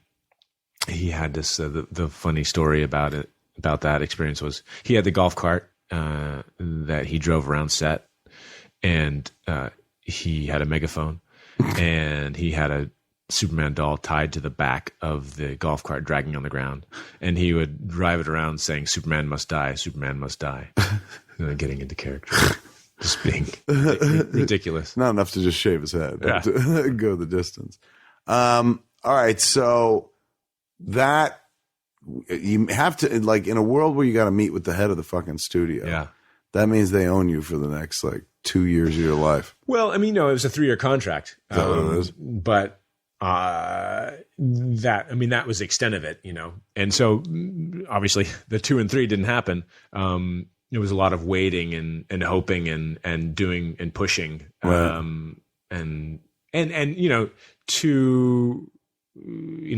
I definitely made decisions and choices as far as follow-up films based off of the fact that I thought I was going to be doing another film. Right. Which if there was that, I would have done other things, because I was not saying this was right and probably was wrong. But I was trying to protect the role. I thought I had this to honor the role and the character, and as an actor, I took it, I think a little too far, really. But yeah, I mean, they didn't own me, but I had to be available. Yeah, you were like working for Warner Brothers. But that didn't cost me any, certainly didn't cost me any jobs. Oh my God, got you a job. Yeah, got you in the cape and stuff. All right, so years later, when they were doing Arrow, is that where it was? Third season of Arrow? Yeah. Who calls you about that? Agent? My manager. My manager called him and said there are a couple roles that they were looking at in Arrow and Flash. There was another role in Flash that they were kind of meeting with people about season long arcs that they were thinking about doing, and they wanted to meet with me. Pretty much it whittled down to that they wanted to meet with me on Arrow by the time I got in there. I didn't know anything about the character or what it was, but I was intrigued. I hadn't seen really any of Arrow except for the pilot, I think. And I watched it and I was like, yeah, this is solid. They got good stuff and it's fun. It's actiony and cool. And I liked it. So I went in and had the meeting, and, part of the first pitch was, you get to be the funny man. I was like, okay, I'm all ears. Right. I'm all ears. But a lot of it was Andrew Kreisberg, and this was Mark Guggenheim, and Andrew. They'd both been fans, I think, from Superman. But Andrew was on working on a show called sci-fi show, Warehouse 13. And they had offered my wife and I a role to play a couple, like a time traveling. We were from the 50s or something. It took place in the 50s anyway. A couple in the 50s, because he was a fan of us, and we've worked together a couple times, and he wanted us to do the thing, and it didn't work out for scheduling reasons. But I didn't realize that he was the same guy. So anyway, he just keep trying, wanted to work with me. Yeah, so it was like trying to awesome. Circle back. And they were just very complimentary about Superman and the comedy stuff that I had done, and so thought I'd be a fit for that role. And they let you kind of take the character in the direction you wanted to. Yeah. When you watch I don't know if it's I didn't notice in the Flash episodes I watched, and the crossover stuff that you were in, but in Legends, is your suit always moving? Yeah, so there are pieces. Is that a post effect, or is that happening in the room? It's in the room.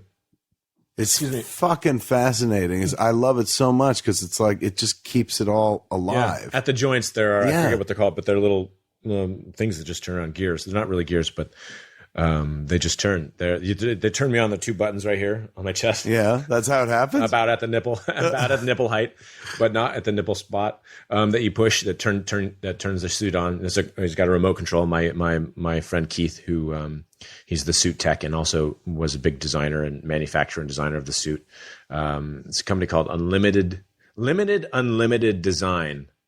Made the suit. Limited Design in Vancouver. They do a lot of. They worked on Star Trek, Warcraft, all kinds of stuff. They designed the suit with Maya Amani, who's our costumer, suit extraordinaire, who designed it with a concept artist, and then worked with them to manufacture it because it's I mean, it's a undersuit and plastic. I think the suit weighs about 25 pounds. In the chest piece, there's a lot of electronics, all the lighting gear. Then my helmet lights up, right? So there's a helmet light, and I'm wearing all of that. Essentially, I'm wearing all that gear, and then my mic pack is in the chest piece as well. Oh my god, dude! So they mic me up. That's one of the best things. Like I don't have to sit and wait for the sound to mic me every day. You just the suit turns on. What about? Do they fly you like they flew you in? So like when you do flying stuff, is it different now than when you did flying stuff? 10 years ago or whatever? Yeah, different for many reasons. We really don't. I haven't done any wire work. It's never been. I don't think it. But I've seen the suit you fly. wasn't designed for that. They're really good effects, really good CG. Don't you wish that had been the case on Superman? Man. They used plenty of CGI. They actually used more CGI in Superman than I would have liked, because I'm like, didn't I spend my life shooting that shit for real? I gave my shoulder for this. Exactly. And you replaced it with a CGI face that doesn't move. They do great face replacement. I mean, I've seen just some of, at least in Legends, I've seen some of the stuff come back. In ADR, I did some stuff the other day. I was like, that's like, it's my face. Right. But this really great face replacement that they do. And well, they shoot a lot of it, just a camera up above me. And I'm just looking up in camera, and I'm doing the flying, kind of doing the motions with my body to a degree, but they're only either getting my head or my torso, my shoulders, and then they animate the rest of it. There's a couple of different rigs. There's a piece in episode like 6 where I'm flying, and I'm on just like a crane. It's an arm. We call it The jib? Sure. Yeah, something like, I don't know. It's a weighted arm in a way that they just are kind of flying me around, and I've got a metal base. My feet are I'm strapped to this base, right? And they're kind of just floating me around, but no wire work. Yeah, so which is nice. I don't think they can fit a harness under the suit to make it work, and it's so much easier for them to just do it CGI now. What is it like working with the ensemble? Because it's massive. I can't think of anything like, when you're Clark Kent. You've got all the Daily Planet world and whatnot, a little bit of ensemble there. I mean, it's not like you haven't worked with actors before, but this is a true ensemble team show. It's 7 to 8 actors in a scene, and it's craziness. Thankfully, our cast is amazing. We're all different people, and we all like fit together though. All have unique qualities. Where you guys shoot Vancouver? Shoot in Vancouver. And the Wave Riders are shipped, right? And there's tons of scenes on the bridge. We just had yesterday, I just spent all day like shooting with everybody. And,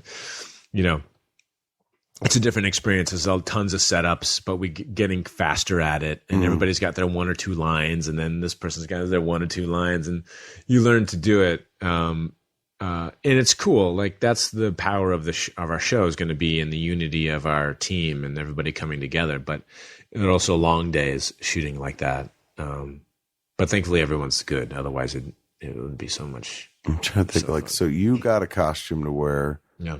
I mean, everyone's got costumes, but you got heavy costume to wear. The Hawks seem like they've got some weight to them. It's just, they might be heavy. It's just not, it's just tight. It's one of those things. It's not comfortable to sit, stand, or do anything. And the White Canary, hers looks tight as well. Yeah. That also looks kind of, stand right here. Mm-hmm. Victor loves when the Firestorm arrives because means he's not working. Really? He's like, when do we turn into Firestorm?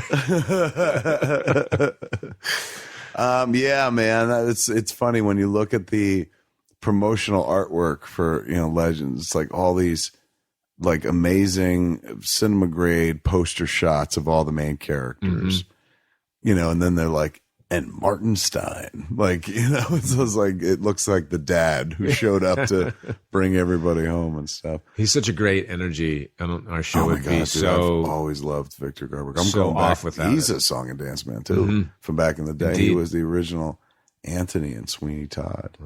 And he was in fucking Godspell. Like, he's the Jesus guy in Godspell. I did not know that. I'm pretty sure. Yeah, I know for a fact. Yeah, he is a good get for that show. Just like you're a good get for that show, he's been a good get for them as well. Yeah. Like he, veteran, amazing actors, forgot more about fucking performance than most people ever know. And he's lending that artistry to like what most would consider a fucking silly show, but like makes it work. I'm telling you, like he's part of that Flash season finale, which is like one of the most magical fucking hours of television ever produced from season 1. And like him just looking at the coffee as it raises in the cup, just like the dude is so damn good. Could you imagine being that good at your job? Like, you got years to get good at it and stuff, but like he wears that role very well. Yeah. So effortless seeming. He really grounds the show, and he's a great presence to have on set. He's seems like a sweet guy. Yeah, he's really awesome. What and also from Alias as well. To go back to that fucking and the other thing about this is my sister. I am really tired. My wife. We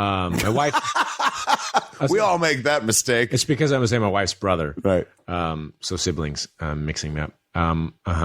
My wife's brother worked with JJ on Alias. What do you mean worked with them? Well, he's a writer as well. So really, right, yeah. So the world gets smaller and smaller. What you guys? How often do you have to be up in Vancouver? Like, what do you get to come home? Because you got. Well, as we mentioned, of course, you're married, but you got a little boy. Yeah, I'm up there. I fly back every weekend. Do you bring the family up yet, or no? No, Leo is in school. So he spends half a day in preschool every day, right. Or 5 days a week. And since we were only doing 16 episodes, it's just about 6 months of work time. So I'm just flying back and forth for this year, and we'll see what happens next year. Right. It works. It's not the best. It's not the best plan, but it's what you go where to work is, for heaven's sakes. Yeah. Has the kid seen you in the outfit? He has. I have FaceTimed with him, kind of in while the suit, wearing the outfit, in the suit a little bit. So he thinks we basically say, "Daddy goes up to play a robot." Daddy plays a robot on TV. He was also Superman, but now he's playing a robot on TV. And he's like, okay. And today he has. We found this black, just like a black little mask. Like a masquerade mask or something that we had around the house. He's got tons of dress up clothes because it's his favorite thing to do. Go figure. So he found this mask and he puts it on and he's like, I'm Flash. Like, what do you even know about the Flash? Like, and you know what? Be Dad's character, for heaven's sakes. be the Atom. Jesus. He's pretended to be Superman. He doesn't really know the Atom yet. I've just called it a robot because I didn't want to confuse him too much. But we haven't really gone through. Actually, Ray Palmer is the author of Shrinking Technology. We haven't gone through the roll call of all the superheroes, but anyway, in some of his YouTube kids watching, he's come across some of the other superheroes, right? So he knows enough that the Flash is really fast. So he's running around and we're being Flash today. And then we actually watched. He's like, I want to see some Flash. So I was like, okay. And we found the original on YouTube. There's an original 67 or 76 cartoon. Yeah. Filmation cartoon. The first one we watched where he's fighting the scientists, like it's chemo rat or something, is they radiate this rat and it becomes a huge rat who chases, who Barry Allen has to fight. So then we watched it twice, and then we were reenacting it, and he was Flash, and I was the radioactive rat. You're like, normally when I do this, I'm the good guy. Yeah, I play Ray Palmer. Are you the tallest one in that cast? Yes. Because it's another fucking genius aspect to throw at the character. The guy gets really small, is the tallest dude. Like, I hadn't even thought of that. I wonder if that was intentional, if they were like, it's a bonus, it's a gimme. I think it'd be funny if whoever played him would be tall. We're all pretty tall cast. Victor's tall. Is he tall? Dominic is tall. Yeah, Victor's 5'5". He feels like 5'5". He's like 5'11". Really? Dominic is 6'1". Franz is close to 6 foot. And the White Canary, she seems short. Yeah, Katie's on the. Is that her name? Small, Katie. yeah. I know her as the Mad Men girl. She's a Mad. Katie Lotz. Yeah. I had no idea, dude. Like, because she, I guess, was on Arrow again. I didn't watch Arrow. Yeah, season 2 of Arrow. So Jason Mewes loves fucking Arrow. That's Right, his jam in a big bad way. So when I watched Legends Tomorrow, I'm like, oh my god, dude, the chick who plays White Canary is on Mad Men. And he was like, that's Black Canary. She was on the show for a long, long time. I was like, I understand that, but you being an actor, you know this. You can do more than one thing. And what I'm telling you is I know her from Mad Men. He's like, I don't know about that, but she's the canary, man. She can be the White Canary next. He knew it too. Yeah, I think she did Mad Men first. Before that. Yeah, it was her first real gig. And I read something like she was a dancer. Yeah. Like that's why they went after her, because she could do the fight moves pretty damn easily. She was in a girl band in Germany. Is she German? No, but it was like they were trying to launch him from Germany or something. And they sang English songs. I think the stuff on YouTube. Anyway, I mean, you must learn so much about everyone you're working with when you're all dressed up and sitting on the Wave Rider, and like, okay, now we're gonna move over and get Captain Cold and Heat Wave over here. Like, so 20 minutes on TV, 15 minutes, folks, over to that. You got a lot of time to sit around and get to know your kids. It's a lot of waiting. We watch a lot of YouTube videos together, and really the current whatever's happening. Is it like have you guys? How quickly did you bond? And everybody gets along and family and shit. I mean, we did the teaser trailer thing in May of last year now, so we kind of like, oh, that's who you. Okay, cool, okay, and we got along enough. Well, then we had some press stuff that we did before we'd ever really worked together. So we kind of all knew each other. Before going into filming in September, and felt pretty good about it. Katie and I had actually worked on a film before I got the Arrow gig. Really? Like as I was we were working on this movie called 400 Days that just came out Friday. So very select theaters, like 15 theaters, and it's on demand. We worked on the movie, and then at the tail end of shooting that, I got this call about Arrow. I was like, "How do you like working on Arrow?" And she's like, "Oh, I had a great time. You should definitely go and meet with them." But they found a way. At that point, she didn't know that was happening. I think she didn't know that she was. No, I don't think she knew until the beginning of the season. And did she know that they'd eventually bring her back? I think that she knew she'd have more episodes in the season, right? But that she didn't, even though she was dead. Nobody knew about. I mean, the earliest I knew about Legends of Tomorrow was January of 2015. So 1 year ago. Yeah.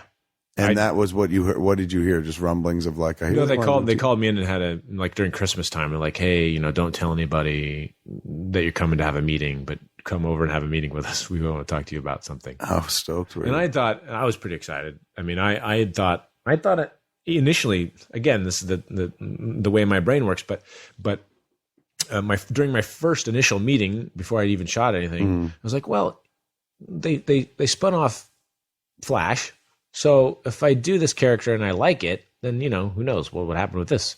It won't be just, one season recurring. God, you're an incredibly optimistic motherfucker for an actor. Most of them are just like, it's all gone. I'm stubborn in mostly bad ways, but in good ways too. But it's a sweet way where you're just like, well, why wouldn't I be this? I mean, that seems like A, B equals C. Like, this is how it's done. Yeah. But it begins with that. It begins with like, almost guileless self-confidence in order to become anything in life, let alone like an actor or actress. So I'm sorry. No, it's all right. And so anyway, there'd been some rumors about an Adam spinoff even before that, right? For whatever reason, because people were liking the character, or maybe there was something else that happened. They were focusing so much on the character and building the suit. I think people were wondering what was going to happen with it. And I thought, well, do I want to do it? Do I want to do my own show? I don't know that I want. Like, that's a lot of work. I see how much work Stephen Amell has to do, and Grant Gustin, and they do a fantastic job. But it's their life, and I have a family. And do I want to be doing that, or would it be better to be on like an ensemble thing, or how about this? I'll go back and forth between Flash and Arrow, and it'll just be like a recurring. Both of them can use me. Season regular on both shows. I love it's fun to be on both. Yeah. And then this out of the blue, I wasn't thinking of this concept, and they're like, it's a superhero team up show. Are you in? I was like, Yeah. Oh, 6 Ways to Sunday, man. But then they, and like you said before, it's like, right on, I'll work like 2 fucking days. Yeah. Because there's so many of us and stuff. But no way.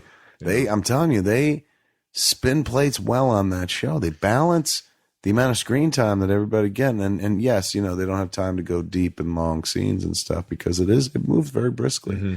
And it's what you want. It's not a real head scratcher. You don't want to sit there and think about the philosophy anymore. You just want to, it plays like a feature. A lot of reviews I've read a couple of reviews talking about how it's like when you get all your toys together and you play with your action figures, that's what it's like. And yes. That is kind of true. It's and that's how you read a script. It's just like, I enjoy reading the scripts almost all the time because they're so fast paced and they move, and I get the energy of the show just from reading the script, and then you put it to film and it's even better.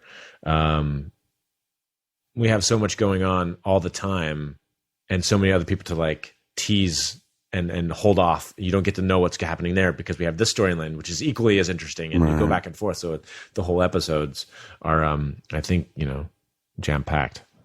It begins January 19th? 21st. Yeah. 19th is Flash. The special. Oh, well, Flash is on. And the special, and there's a Legends of Tomorrow, like behind the scenes, kind of meet the cast and the characters and stuff like that. And then that's the first half hour. Second half hour is the DC Universe movie special, Dawn of the Justice League. Which is weird. Yeah.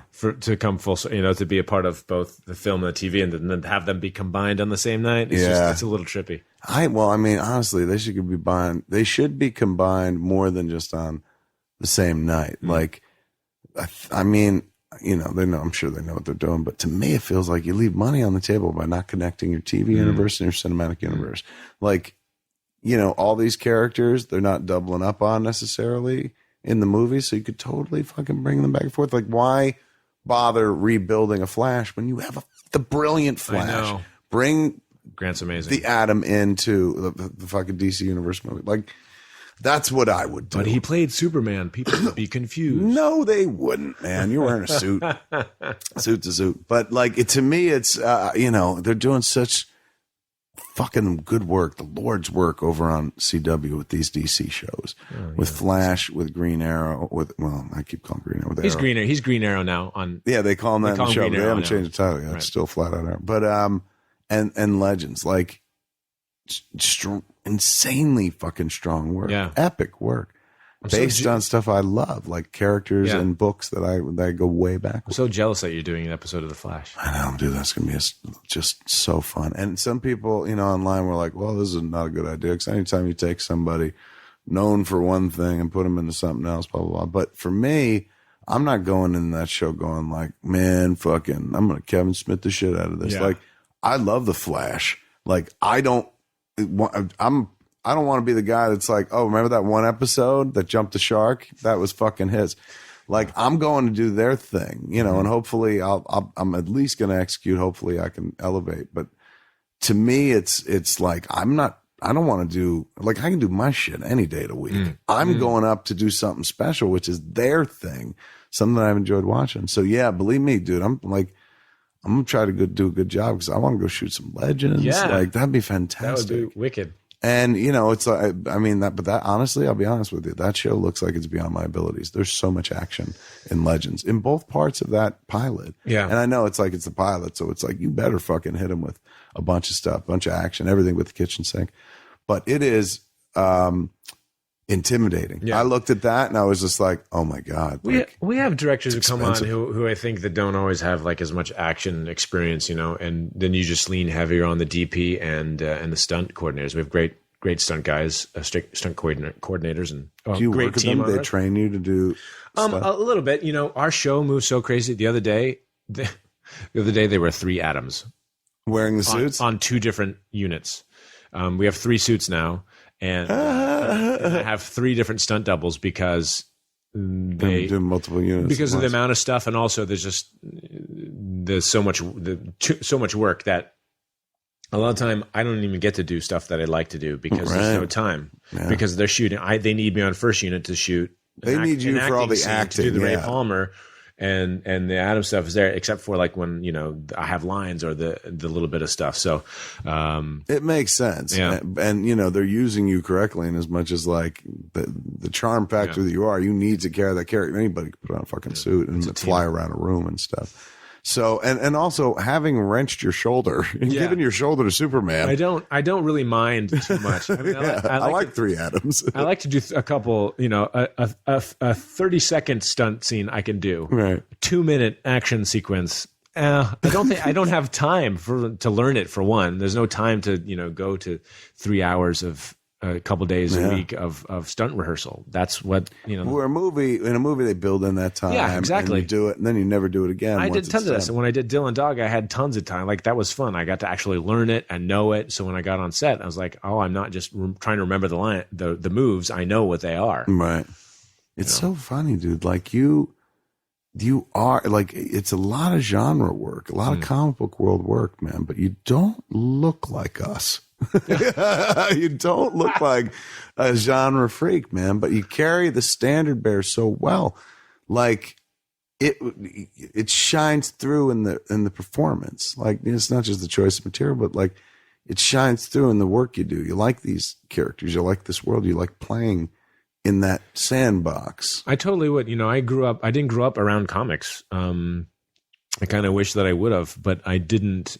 The friends that I had when I was a kid, when I was in elementary school, I did have friends then. Just not in high school. Nobody was into comics. The only comic book I ever collected it's an awesome comic book, was the Teenage Mutant Ninja Turtles. Of course. But it was the Archie comics. The Archie version. Not even the cool Eastman and Laird version. Totally kiddied version of the Turtles. But I collected 24 episodes, 24 of them. But I was into fantasy novels. Tolkien, Terry Brooks. There's the Shannara series that's on TV. You read Shannara? Yeah.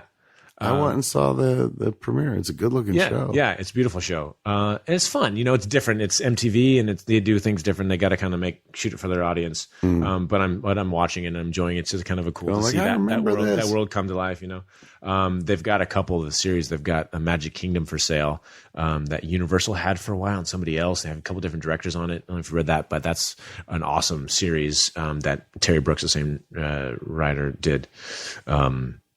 So I love those worlds and Robert Jordan and all that kind of stuff. And then playing Magic and, with a few. Were you a Magic guy? Yeah. I still would play if I knew anybody who played. Yeah, all my friends who played have gone. Where have they all gone? Into hiding? Yeah. Yeah, so man. Cool. It was so huge, that game. Yeah. It's nice to see somebody who's fucking deserving and talented find a space where they could show off their abilities. Like I'm telling you, dude, I ain't overstating it. I'm not baked enough to overstate it. You are the heart of that show, and that's saying something because there's a lot of heart in that show. But heart and fucking soul. You were the way in for me. And I'm telling you, I've been reading comics my whole life, and I had respect for the Atom as much as it's Ray Palmer. But no, I didn't write him any stories or anything like that. I worked at DC and written a lot of Batman stuff, but never once thought like, oh, I'm gonna put fucking. I make one reference to him. Batman makes a reference in the Green Arrow that I did.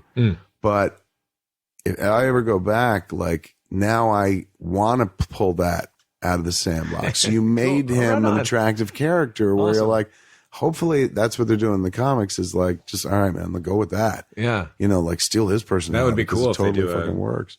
Kind of sooner or later they're going to do a figure, right? Yeah. Have you seen it yet? No, there's a paperweight that the company's done, Icon Heroes or something. That's Ray Palmer? Yeah. I think it's his DC license to get the rights, but it's not a DC product. But it looks pretty cool. I've seen pictures of it. All right. God, you must have seen during Superman. You saw your face on tons of crap. Yeah. They never got it quite right. So actually, it's the really like high end toys in the Japanese market, which nails it. Where you're like, they're great. It's a twin of you. And then the Mattel stuff was like, oh, that looks like my stunt double. There's a guy with dark hair. Yeah. I guess it's me. Yeah.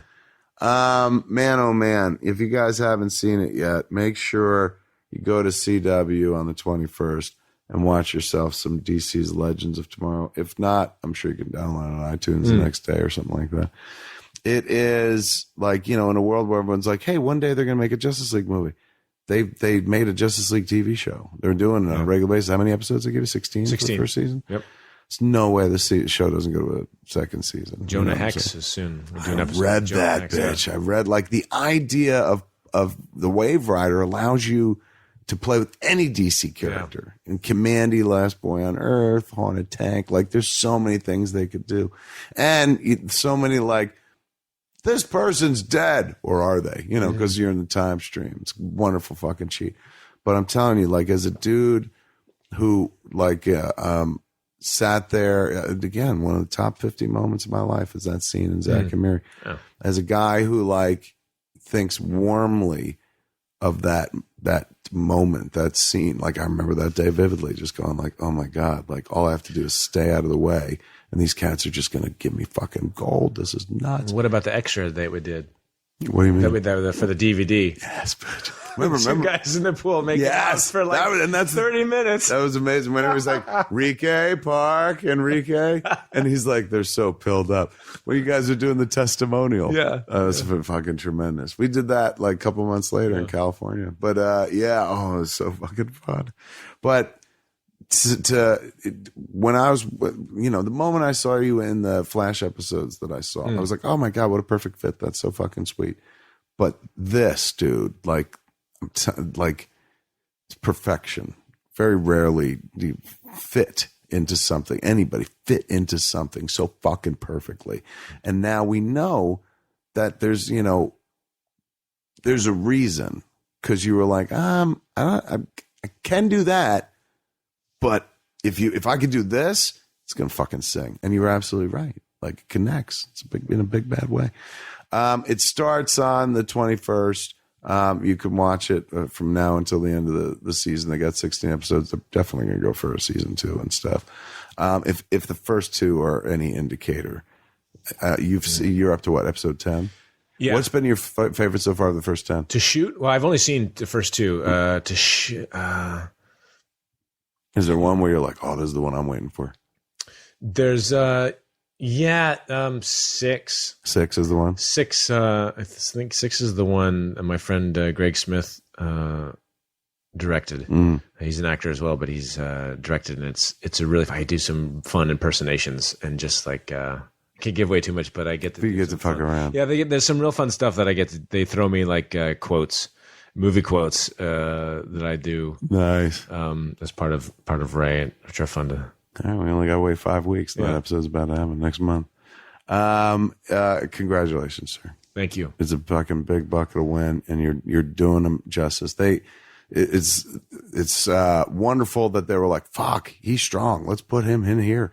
But it's not fucking charity. You are doing them a huge favor, like a big fat favor. And you did DC Comics, like just as a comic book fan, dude, you did DC Comics and the Atom a favor, because now he is somebody. Like there's a personality. It's not just like, oh yeah, it's kind of well defined to the point where if I was writing that character, I'd be like, I'm going to lean into his version. It's adorable. That might be the coolest part of it. I've only kind of just thought about that, and you're really, making a good point of that. But I kept just thinking, I'm the only one that's really played him in live action. And I suppose he hasn't gotten the airtime that he deserves, and now maybe he will, and kind of reinvent or give a different version of the Atom to everyone. Because of what you did in Arrow. He's now like, dude, you drive all over this town as well. Those billboards are everywhere. Everywhere. I mean, I remember when you were like, you said I was in New York, Tom Welling was everywhere. Yeah. You are everywhere right now, dude. And like there you are front and center on the billboard and on the bus stop ads and stuff, but you blend fucking well. And that character now matters, and and it sounds ridiculous, but to a comic book fan, that is something, it's like you appreciate that character because it has such history and stuff. But like, again, he was a cipher. There was no there other than like, oh, he gets small. You gave him a personality and a soul, so much so that like, fuck, now I know who Ray Palmer is, man. It's Brandon Routh.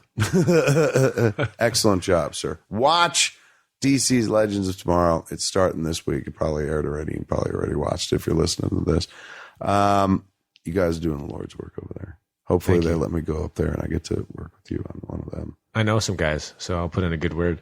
I appreciate all the kind words and everybody listening. You crush, dude. You crush. It's wonderful to watch.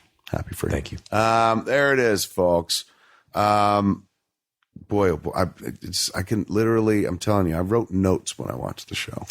Wow. And I wrote a bunch of things because I was just, those guys really know how to write the shit out of that material. Yeah. But you guys played the shit out of it, man. It was an incredibly emotional ride for a whiz bang. Yeah. It's like that's like with Flash, and I don't know, it was so much with Arrow, but they got time to make it meaty and whatnot. But this is, of course, they're like, we're using most of our time to keep you enthralled. Yeah. To make a movie, an adventure. But it's the soul and the heart, dude. That's the glue. They really, the writers, our producers, everybody really cares about it. The CW, Warner Brothers, everybody's really behind it, really passionate about it, and so are our actors. As fantastical as the situations that we're put in, we're doing our best to really live it and be there. So you're crushing it, man. Cool.